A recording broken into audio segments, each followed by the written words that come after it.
Hi, it's Grandpa from Grammy and Grandpa Read, and today we have another Thanksgiving book. It's A Thanksgiving Turkey by Julian Scheer and illustrated by Ronald Himler.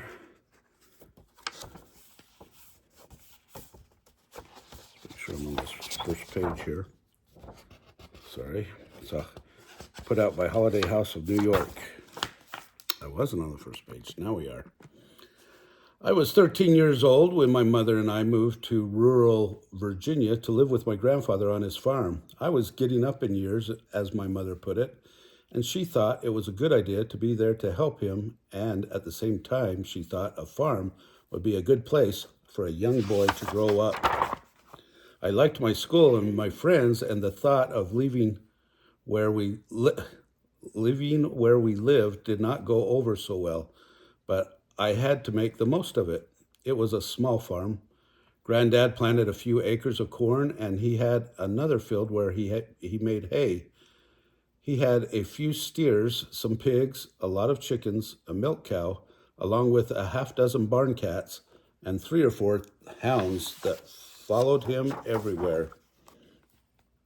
I soon fell into a routine. At daylight, our farm became busy. Each of us had our chores to do. I fed the steers, chickens, and pigs. Mother fixed breakfast. Granddad brought in a pail of milk. After breakfast, I walked to the end of our lane to catch the school bus. As soon as spring arrived and the days grew longer, I began to like the farm more and more. Mother talked of the garden she would plant. Granddad promised to plant a row of sunflowers for her. And I looked forward to coming home to see what was going on. On Saturdays and Sundays, we took long walks, and Granddad showed me animal tracks. Soon I could identify foxes, raccoons, and possums. Deer were easy to spot. Granddad showed me where turkeys had scratched for acorns and other nuts. Granddad loved to talk about hunting turkeys. There was no skill, he said, in hunting deer or quail, especially when one used dogs. But hunting a wild turkey was something else, a test of wills. The wild turkey was, Granddad told me over and over again, the smartest, most clever, trickiest thing in the woods. One day, he promised we'd go together and get a turkey. I began to dream of such a day. It was on a Saturday in early April that I went on my first hunt for wild turkey. Granddad awakened me at 4 o'clock. I knew there would be a chill in the air, and I put on a sweater and heavy jacket. When I reached the kitchen, Granddad took a coffee pot off the stove, trying not to wake my mother. Here, he said, try this. But I don't drink coffee, I told him. You'll need it today, he said, and I drank as much bitter coffee as I could. I had never been outside that early. The moon was still bright, outlining the sheds and the barn.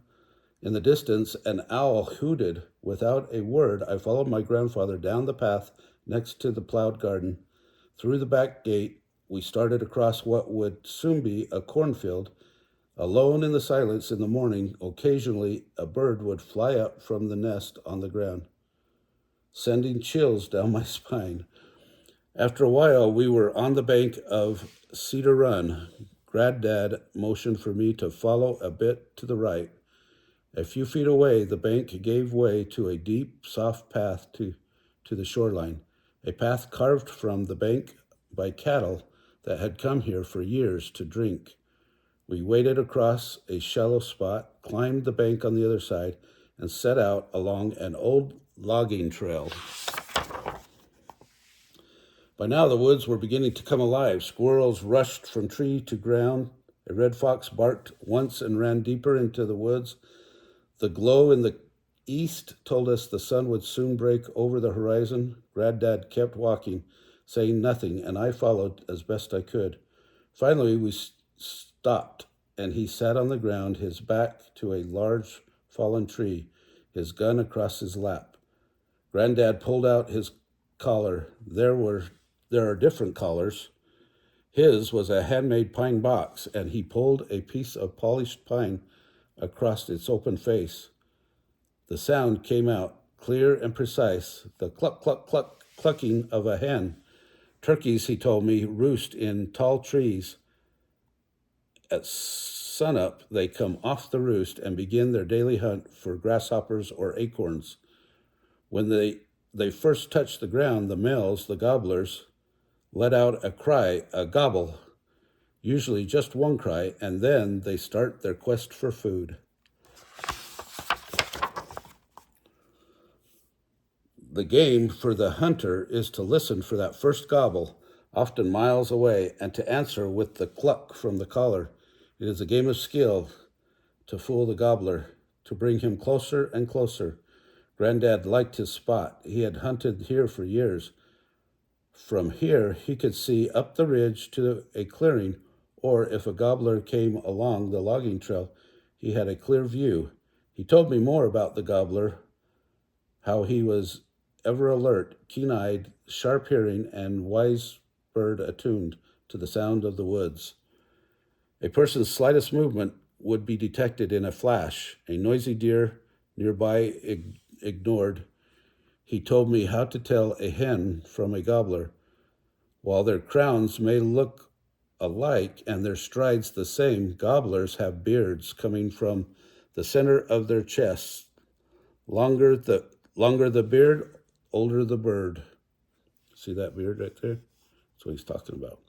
Look for the beard, Granddad said, for it is a fat, older gobbler we want. I watched every move my grandfather made. Finally, he poked my arm. Hear that? He said. I hadn't. Then I strained to listen. I heard my first turkey. It was way up on the ridge. Granddad stroked his collar, sounding, I thought, just like a hen. And a few minutes later, an answer. He whispered to me, a long way off. Wait, be still. As I sat there, the sun broke over the hills, and streamers of sun bore down upon us from around and through the trees. I felt the warmth on my face and hands. It was as if someone else had joined us. We heard the cry of crows on the ridge. They're over the turkey. They're teasing him, he told me. We stayed in the spot for hours, Granddad bringing the gobbler closer and closer. But by 7 o'clock, nothing. No more gobbles, no answers to the caller. We'll call it a day, he said, and we returned home. I went hunting for wild turkeys several more times that spring, and Granddad went during the week when I was in school. He was determined to win the contest with the turkey. Obviously, the turkey was just as determined. Soon, spring gave way to summer, and there was as much to do. The summer meant my mother picked her vegetables, canned them for winter. The kitchen filled with steam and heat during the hottest months. We made a good crop of hay. I sometimes drove the tractors. Sometimes I rode the wagon and stacked square bales that our helpers tossed onto the flatbed. In no time, it seemed summer was over. The long days shortened, and the school bus awaited me every morning at the end of the driveway. By October, we had settled in for the winter. Sunflowers had gone only had half stalks left. As Thanksgiving approached, my granddad sat closer to the warmth of the kitchen stove, and his days outside were fewer and fewer, but he was determined to get a gobbler. It was, he told us, the same old bird that we had heard on my first hunt. He had called it many times since. The week before Thanksgiving, my mother made an announcement. She had saved her pennies. She said, and had just enough to buy a turkey.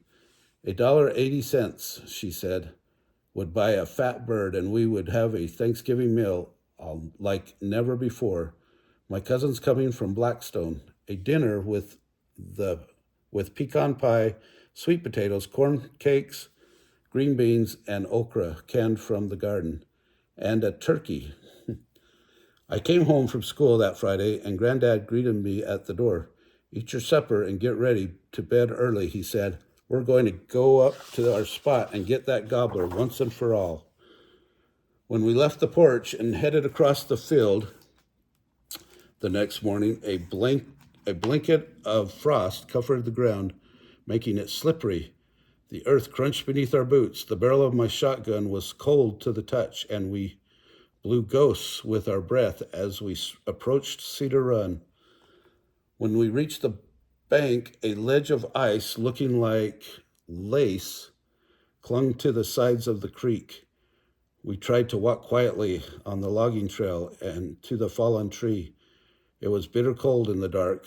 We sat on the wet ground, the dampness seeping into my skin, making me even colder. And we waited and waited. Finally, the first light, then sunup.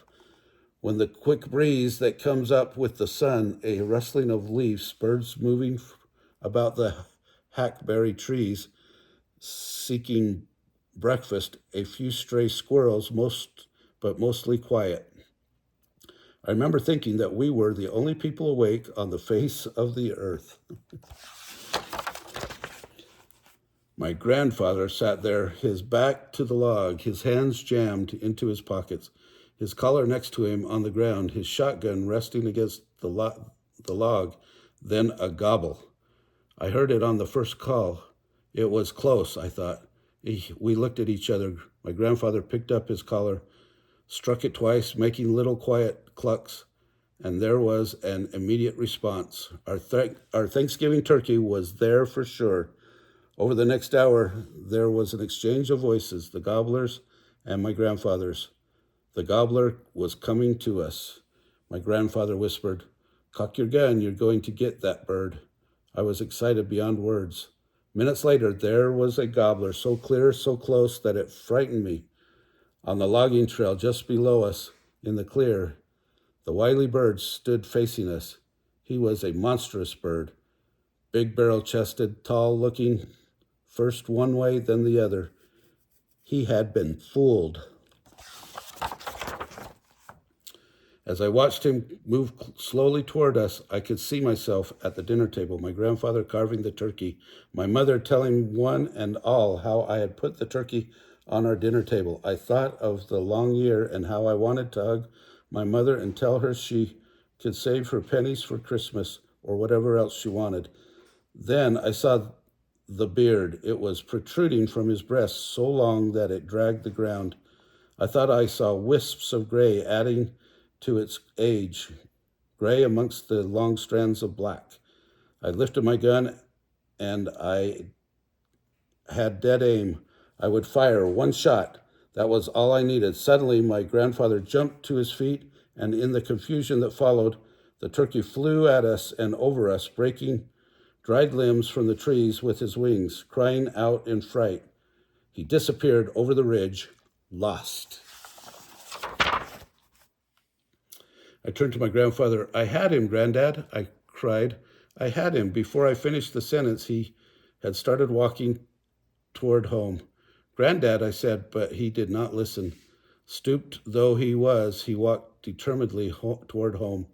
As we crossed Cedar Run, our boots chipping away at the ice along the banks, I faced him again. He put his arm across my shoulder. "The beard," he said. "Did you see the beard?